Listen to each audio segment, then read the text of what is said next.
Bueno, en realidad el derecho del trabajo, desde el momento de su internacionalización, estamos hablando del concepto del principio de internacionalidad, el Tratado de Versalles de 1919, ya adquiere una fuerza colectiva universal, ¿no? A través de los convenios, las recomendaciones, de la creación de la Organización Internacional del Trabajo, es que se van fortaleciendo estas normas y por supuesto tienen carácter vinculante para los estados que aprueban o homologan estas normas. Pero podríamos decir que en los últimos 20 años la Corte Interamericana de Derechos Humanos ha empezado a conocer casos en materia laboral sumamente emblemáticos, ¿no? Casos en los que lógicamente adquiere la competencia del control de convencionalidad y en ese escenario surgen, lineamientos en el ámbito del control de convencionalidad que son, por supuesto, atinentes al caso de nuestros países en América, ¿no?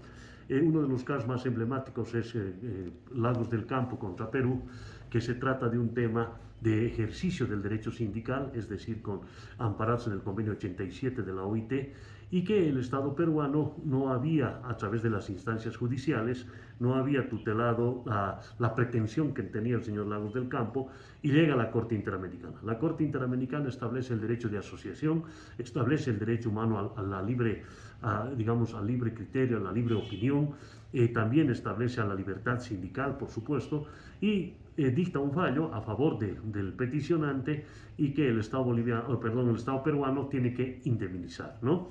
Otro caso emblemático es Baena contra Panamá, que también tiene que ver con la libertad sindical colectiva, en este caso, de varias personas que debieran ser tutelados a través de la justicia en Panamá.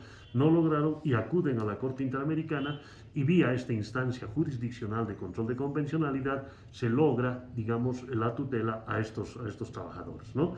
En ese ámbito, creemos que ya en este tema ya del efecto de la pandemia, la Corte Interamericana tiene muchos casos, ¿no? Casos en el ámbito laboral que van generando líneas, discusiones en lo que representa la justicia laboral en todos los países de América.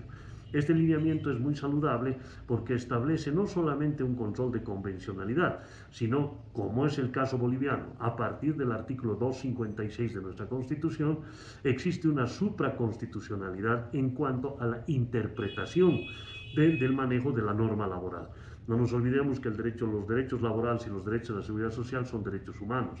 Y este articulado, el 256 in fine de nuestra Constitución, establece que se aplicará la interpretación más favorable, inclusive al propio texto constitucional, frente a la norma internacional, ¿no? Es decir, que existe una garantía a través de este mecanismo articulador de interpretación constitucional de una efectiva tutela o de abrir la condición hacia la jurisdicción de la Corte Interamericana o tribunales internacionales para aplicar el elemento convencional, ¿no? Esto es importante porque ya tiene un carácter vinculante en el caso de Bolivia, precisamente a partir del artículo 256, concordante con el 13 de la Constitución. Esos elementos tienen relación con el derecho humano al trabajo, tiene relación directa con los convenios, más de 30 convenios que el Estado boliviano ha homologado de la Organización Internacional del Trabajo y por lo tanto tienen vigencia en el Estado boliviano, ¿no? Ese efecto, por supuesto, además de vinculante, genera una línea que el Tribunal Constitucional, los tribunales ordinarios y los jueces naturales en materia laboral debiéramos nosotros apegarnos a ese lineamiento que da la Corte Interamericana de Derechos Humanos con sede en Costa Rica. Muchísimas gracias, doctor. Agradezco la entrevista por habernos ayudado en la materia en Derechos Humanos de la Universidad Aquino Bolivia. Estoy muy agradecida. El agradecido soy yo.